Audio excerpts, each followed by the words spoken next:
rero kuba Anglikani yarafashe icyemezo cyo kuvuga ngo ibi bintu si byiza nuko nemera ko yagendeye ku ijambo ry'Imana nuko turisoma turayishimiye rwose ahubwo mbona narahisemo neza kuba ndi muri Anglikani. nk'abaririmbyi twabanye nawe yaratuyoboye hano kuri diocese n'umwana we twagize igihe cyo guhura nawe no kubana nawe byadukoze ku mutima ariko nta kundi bihangane twizeye yuko ku gihe cy'umuzuko turi kumwe Imana ikomeze kubana nabo muri bihe bitoroshye. Imana ibakomeze cyane. Jeff urunganira iki dirijante kucyo nari mubajije kijyanye n'iki cyemezo cyo kuba Anglikani y'u Rwanda irigenga kubera yuko yanze kiriya cyemezo. Amashimwe muri jye n'umutima umenetse n'ibyo mfite nambaye nk'uburabyo mumura nk'umubavu haleluya. Amashimwe muri jye amashimwe muri jye n'umutima umenetse n'ibyo mfite nambaye nk'uburabyo mumura n'umubavu haleluya. Amashimwe muri jye amashimwe muri jye n'umutima umenetse n'ibyo mfite nambaye nk'uburabyo mumura nk'umubavu haleluya.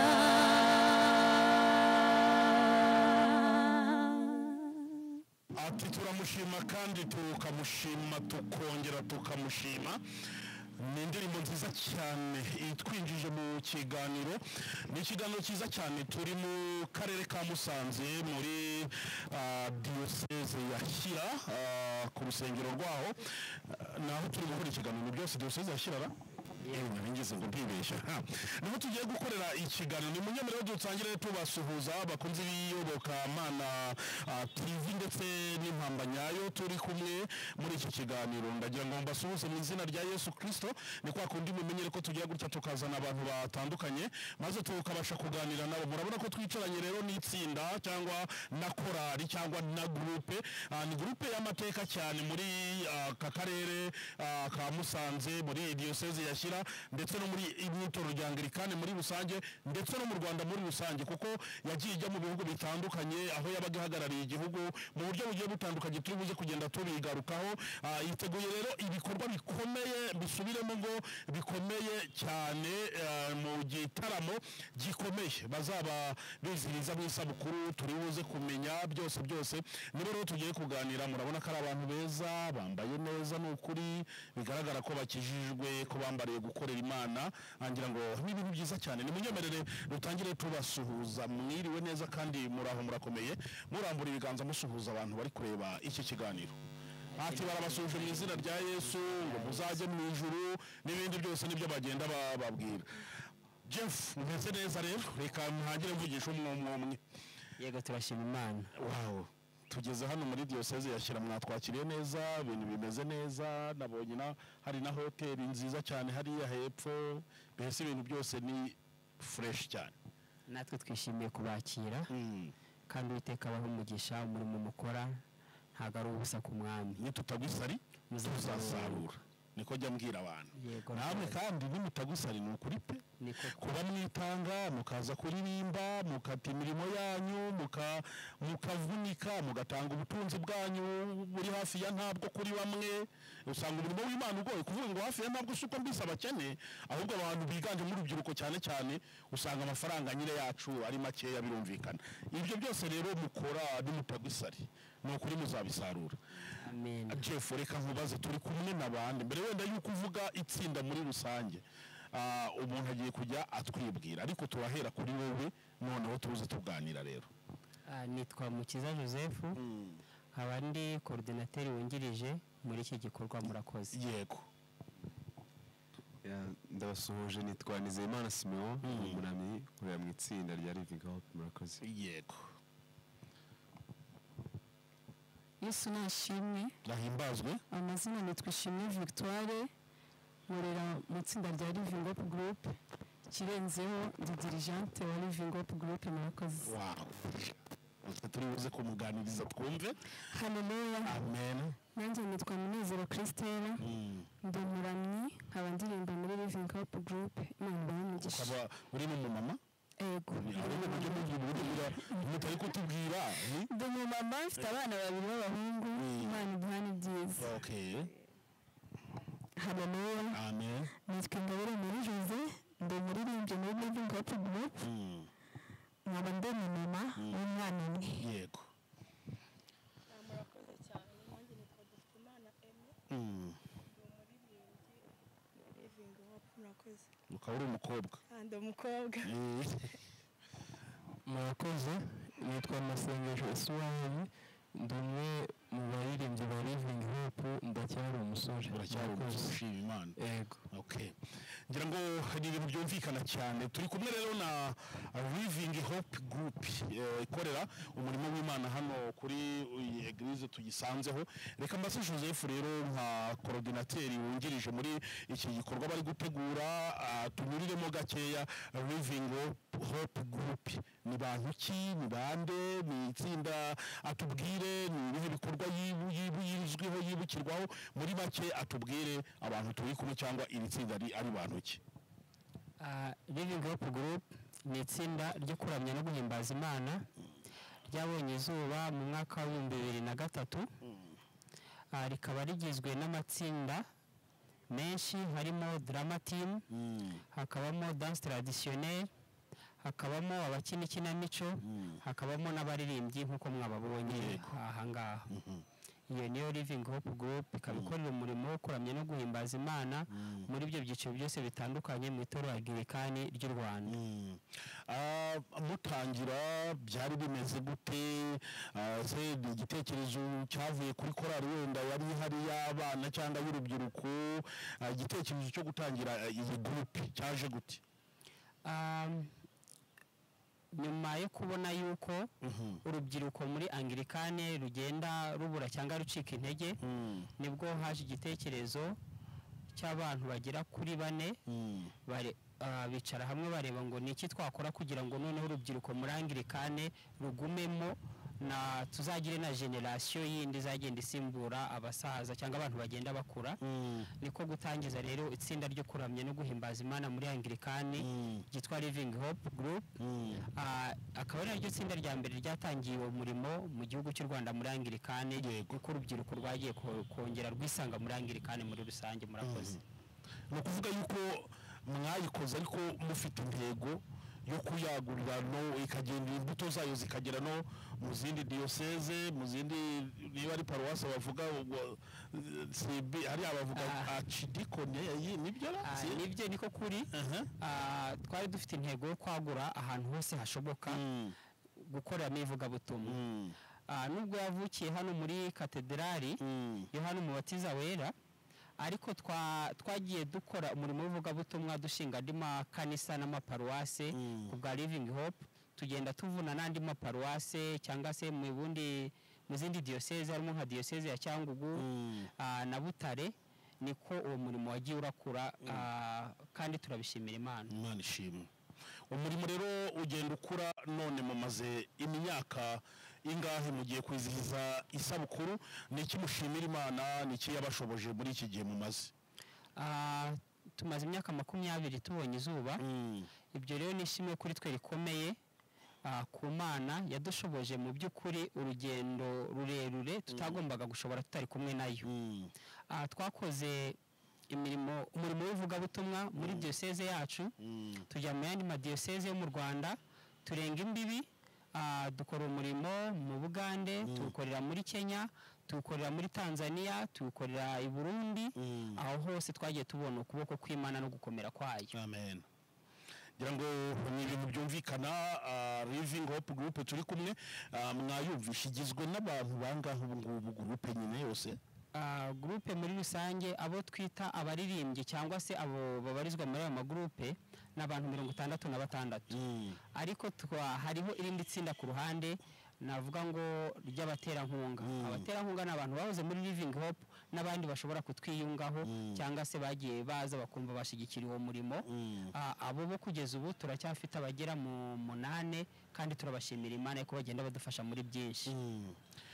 Wow, ngira ngo ni ibintu byiza cyane. Iri tsinda rijya ritegura ibikorwa bikomeye pe, umuntu akavuga ngo bikanyeganyeza gospel music yo mu gihugu.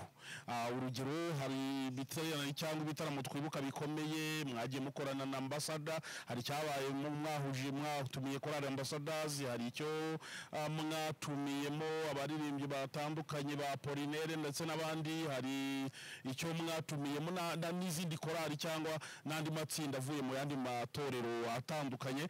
None muzanye rero iki gitaramo cyo kwizihizanya nyine n'isabukuru y'imyaka 20 mumaze mubayeho, mukoze rwose ikintu gikomeye, mutumiramo korali ikunzwe n'abanyarwanda benshi ndetse no muri ibi bihugu by'aka karere, yitwa korali do Kigali. Ngira ngo ni ikintu gikomeye.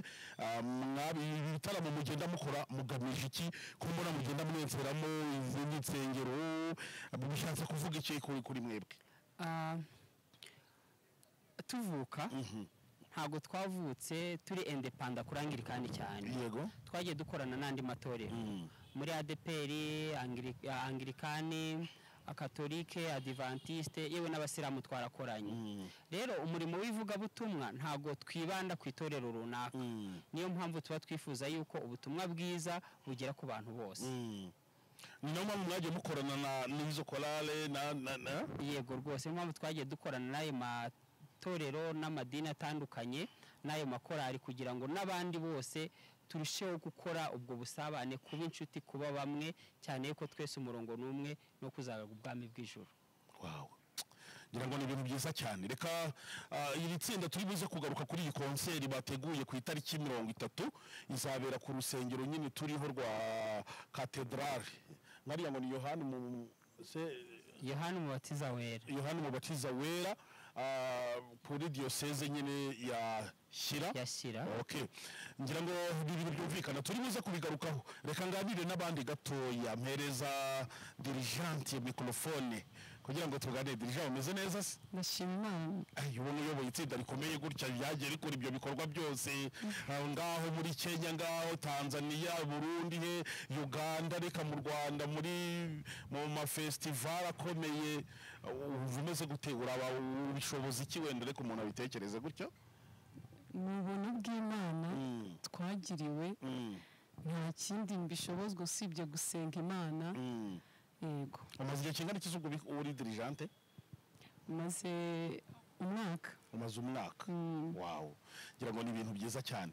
Dirija, ukurikira social media, itangazamakuru ndetse nyine n'ibikorwa cyane cyane birebana na Eglise Anglikani, sibyo? Yego. Mu minsi yashize muri Anglikani, musenyeri wa Anglikani y'Ubwongereza ari nawe nyine uyoboye Anglikani ku isi, sibyo? Yego.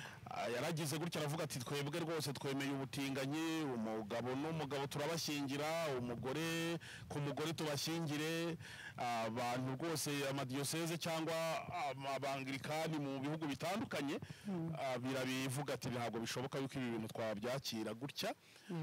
Ndetse na Anglikani y'u Rwanda yitandukanye. Noneho ejo bundi mu nama yari imaze iminsi ibera i Kigali yadekaraye burundu kwitandukanya nyine n'abo ngabo bemeye ubutinganyi.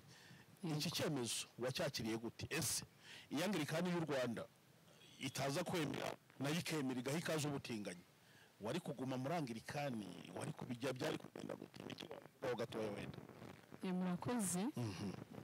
Yende ku kintu nabivugaho ku cyemezo Anglikani yafashe, nuko muri njyewe ndetse na bagenzi banjye twishimiye icyemezo Anglikani yafashe ikanga kiriya cyemezo abandi bafashe.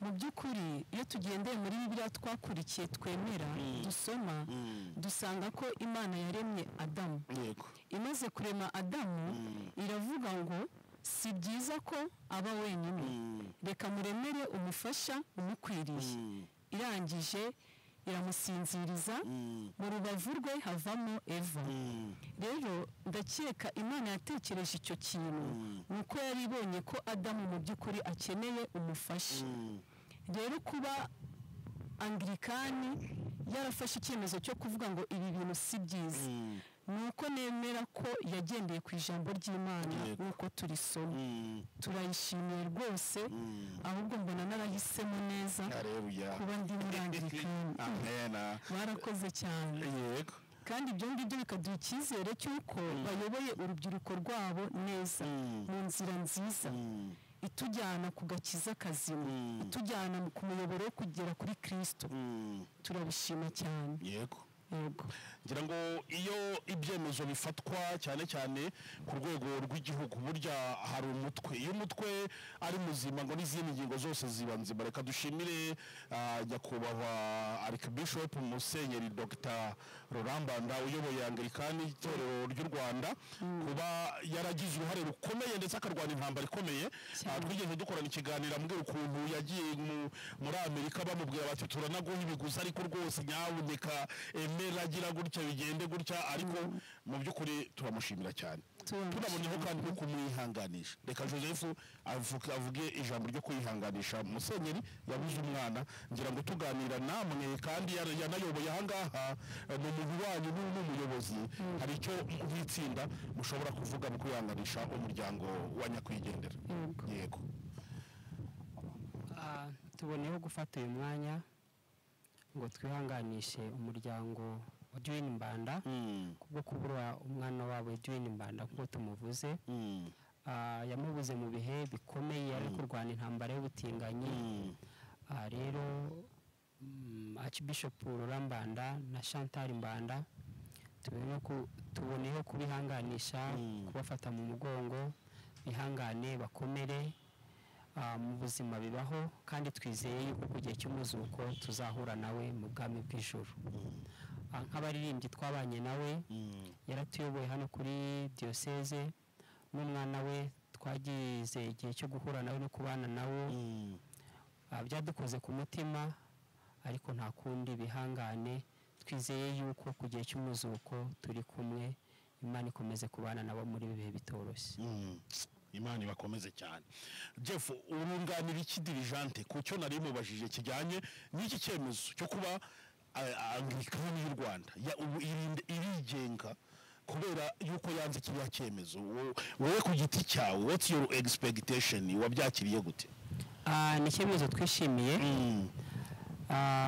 Imana ikomeze guha umugisha ubuyobozi bw'itorero ryacu nk'uko umuyobozi wanjye yaramaze kubivuga mu mugambi w'Imana cyangwa se tugendeye mu mahame cyangwa tugendeye kuri Bibiliya ntabwo Bibiliya yigeze ishyigikira cyangwa se yemera ko abatinganyi babaho ntekereza yuko muri kimwe cyatumye Sodomu na Gomora harimburwa harimo ikibazo cy'ubusambanyi bukabije harimo n'ikibazo cy'ubutinganyi bivuga ngo rero mu mahame ya Bibiliya byari ngombwa yuko itorero ryacu rifata uwo mwanzuro ikindi nakongera ku gihe cya Nowa Imana itegeka Nowa kubaza inkuge yamuhaye inshingano zo gushyiramo ikigabo n'ikigori rero turashima Imana nk'urubyiruko turashima ubuyobozi bw'itorero ryacu kubw'umwanzuro wafashe kandi twizeye yuko hari igihe wenda cyazagera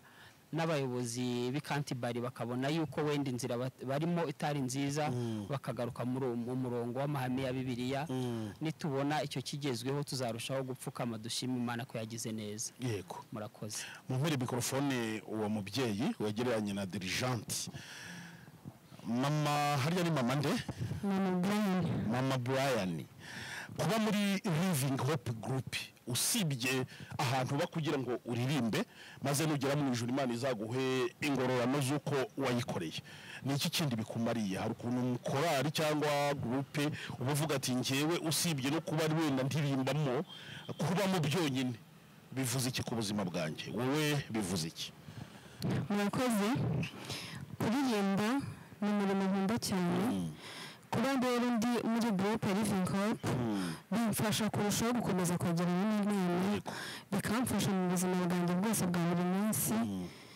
bigatuma ndushaho kumva ko gukorera Imana ari byiza cyane ko umurimo dukora wo kuririmba nta bindi bihembo tuba dutegereje usibye kubwira abantu ubutumwa bwiza no kurushaho kugira ngo tubakuririre kubereka ko Kristo ari we wa mbere mu buzima bwacu.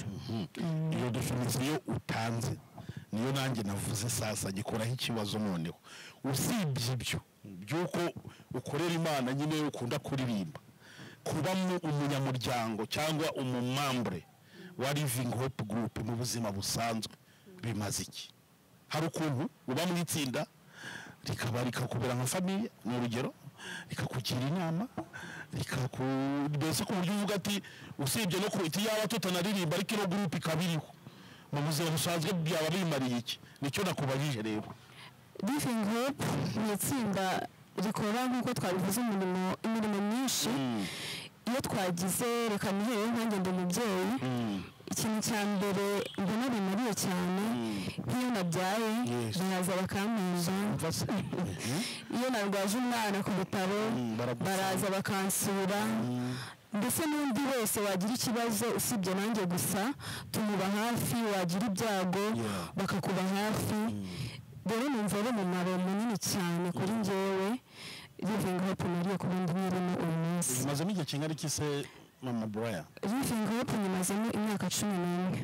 Yampaye wayije muri akari inyuma y'ijemo yego muri segonderi mu kane bagiye kuvuga ko banagushingiye su baranansingiye kugera n'uyu munsi Imana iracyaturiye. Yesu ubwo nuko umugabo wa sisi yakobonye muri Living Hope Group nawe murarimbana?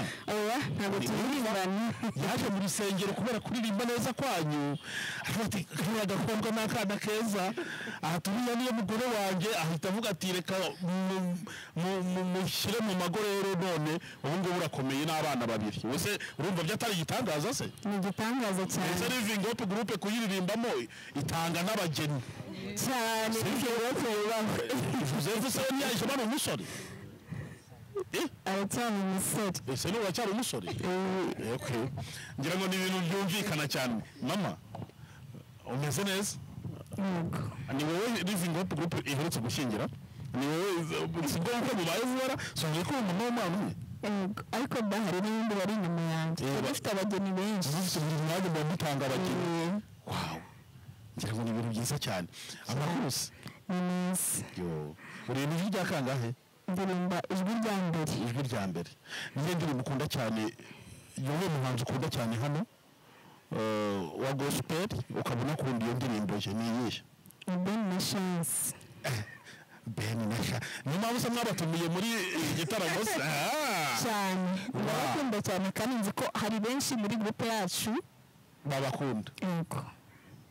Harya tuva wenda tuvuga kuri Ben na Chance mbere yuko mu ndirimbo yabo iki concert izabiri mu bandi ntabwo mbaza Joseph ngiye kugenda urahera uvuge ukwime uzabirimo korali imwe uyindi tugende duhere hano.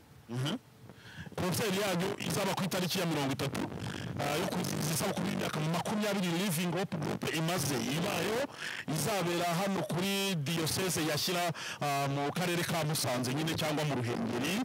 Dore ko abantu benshi bari kuvuga yuko bagomba kuyizamo n'abanyakigali yatuvuyemo bande muzafatanya n'abahe baririmbye twagiye zabirimo abahanzi dukunda turi benshi Ben na Chance. Ben na Chance murakoze cyane. Tuba turi kumwe n'umuvugabutumwa dukunda Inzahuke Theogene. Theogene niyo nshuti Inzahuke.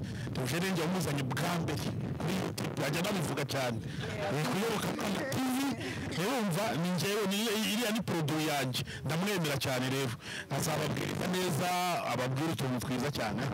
Twagiye tuzaba turi kumwe n'indi korali dukunda cyane ndetse tunubaha. Yes, korali de Kigali. Korali de Kigali muri Kiliziya Gatolika. Tuzaba turi kumwe kandi na korali yitwa Ishema Ryacu. Ni korali y'abakatolike ikorera hano muri Musanze kuri Kiliziya Gatolika ya Musanze. Tuzaba turi kumwe kandi na tuzaba turi kumwe kandi n'inshuti zacu zituruka muri ADPR ndetse n'abakristo bandi bose muri rusange bakunda Yesu Kristo twatumiye bose. Tuzaba turi kumwe kandi nimutabamenye ndaje babwira abandi bantu bazaba bahari mwagombye kuvuga. Tuzaba turi kumwe n'amakorali yacu ya hano. Yes. Harimo Heritage Group, harimo abarobyi ndetse na Jovan Square. Ndetse tuzaba turi kumwe n'inshuti zacu zo muri Uganda zatubwiye ko zizaza. Twizeye yuko bazahagera tugafatanya gushima Imana. Jeff, tuzaba turi kumwe kandi tuzaba turi kumwe na groupe yo kuramya no guhimbaza Imana izava i Kigali muri Anglikani. Reka tubifate groupe yo kuramya no guhimbaza Imana izava muri Anglikani diocese ya Gasabo ya Gasabo Kimironko ya Kimironko paruwasi ya Kimironko. Okay. Tuzaba turi no kumwe na musenyeri w'Abanglikani muri diocese rumva ntazaba hari. Tuzaba turi kumwe na musenyeri wacu Samuel Mugiraneza Mugisha. Sorry, Dr. Samuel Mugiraneza Mugisha. Yego. Tuzaba kandi turi kumwe na Bishop Emeritus John Rucyahana. By'umwihariko akaba ari n'umunyamuryango wacu. Wa mu muryango. Yaboneyeho kandi kumushimira ko yagize uruhare rukomeye kugira ngo Living Hope ibeho. Ikindi piano ya mbere Living Hope yatunze niwe wayiguze. Imana yamuhereza umugisha cyane. Yego. Nyumva se ko mwari mwagiye n'abandi. None ikindi by'umwihariko bikomeye abantu bakomeye batajya bapfa kujya ahantu hose babonye muzaba muri kumwe n'ubuyobozi n'itangazamakuru n'abakameramani n'abafotogarafe ba Iyobokamana Media Group. Ni ukuvuga Iyobokamana TV na Iyobokamana akadomorwa twandika amakuru koko byacicikanye. Ijambo rirarema, ijambo ry'Imana rirarema, ijambo rirarema, ijambo ry'Imana rirarema, ijambo rirarema, ijambo ry'Imana rirarema. Nagarumu ngwibeshe ize irabikora urema iryo zina rye ijambo rye rirarema ijambo ry'Imana rirarema nagarumu ngwibeshe ize irabikora urema iryo zina rye. Amashimwe muri jye n'umutima umenetse nibyo mfite nambaye nk'uburabyo mumura nk'umubavu. Haleluya. Amashimwe muri jyeyo, amashimwe muri jye n'umutima umenetse nibyo mfite nambaye nk'uburabyo mumura n'umubavu. Haleluya. Amashimwe muri jyeyo, amashimwe muri jye n'umutima umenetse nibyo mfite nambaye nk'uburabyo mumura nk'umubavu. Haleluya.